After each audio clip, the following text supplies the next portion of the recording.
Osim pripreme projekata, mi konzultanti se moramo pobrinuti i da je sva popratna dokumentacija usklađena sa uputama za prijavitelje i dostavljena u prijavi.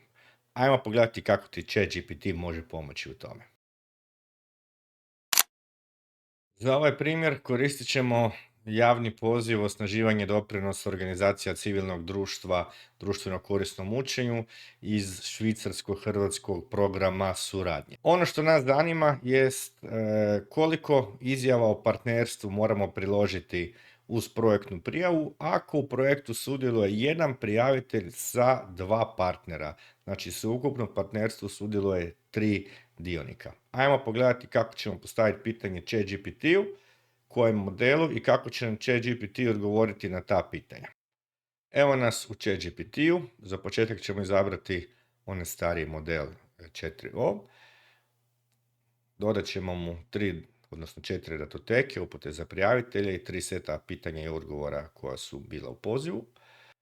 I dodati ćemo mu pitanje koje glasi: u projektu sudjeluje jedan prijavitelj, 2 partnera, koliko se izjava o partnerstvu mora dostaviti prilikom prijave projekta. Ajmo pogledati šta će nam ChatGPT odgovoriti.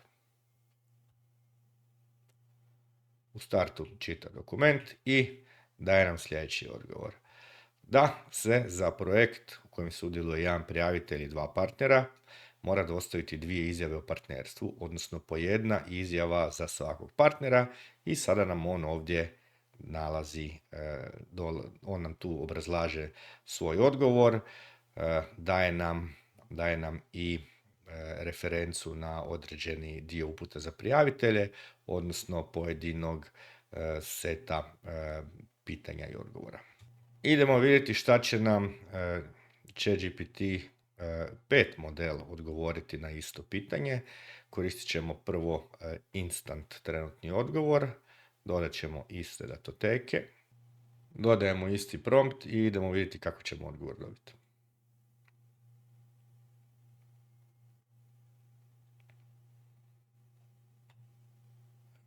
Vidimo da mu treba malo više vremena nego modelu 4o i vidimo da nam je odgovor drugačiji u odnosu na odgovor koji nam je dao prošli model, gdje on kaže da nam u ovoj situaciji gdje imamo jednog prijavitelja i 2 partnera, umjesto, kako je tamo rečeno, 2, potrebno dostaviti jednu zajedničku izjavu o partnerstvu koju potpisuju sve 3 uključene strane i to potvrđuje odgovorom iz drugog seta pitanja i odgovora.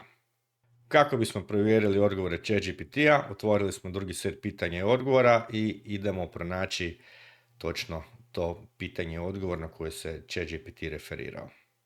I evo ga, ovo je pitanje na stranici 16 koje je postavljeno vezano za partnerstvo, u kojem imamo situaciju da imamo 3 partnera različita i prijavitelja i gdje se izričito pita da li je u takvoj situaciji potrebno dostaviti jednu ili više izjava o partnerstvu, gdje tijelo sustavu odgovara da u ovoj situaciji izjavu o partnerstvu potpisuje prijavitelj i svi partneri te ovjeravaju pečatom, što znači jedna izjava o partnerstvu koja se mora dostaviti prilikom predaje projektne prijave.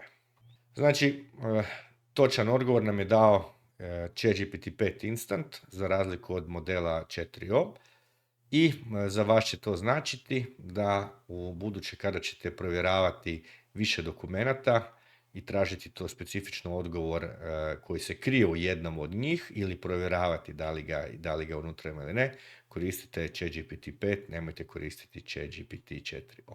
Ako vam je ovaj kratki how to bio koristan, kliknite jedan like i subscribe ispod videa, a isto tako pozivam vas da nam se pridružite 12.11. u 10 sati na webinaru priprema EU projekata uz umjetnu inteligenciju, specifično ChatGPT, gdje ćemo pokazati još primjera iz prakse kako nam AI može pomoći prilikom pripreme projekata i prilikom pripreme projektne dokumentacije. Vidimo se na webinaru. Pozdrav svima.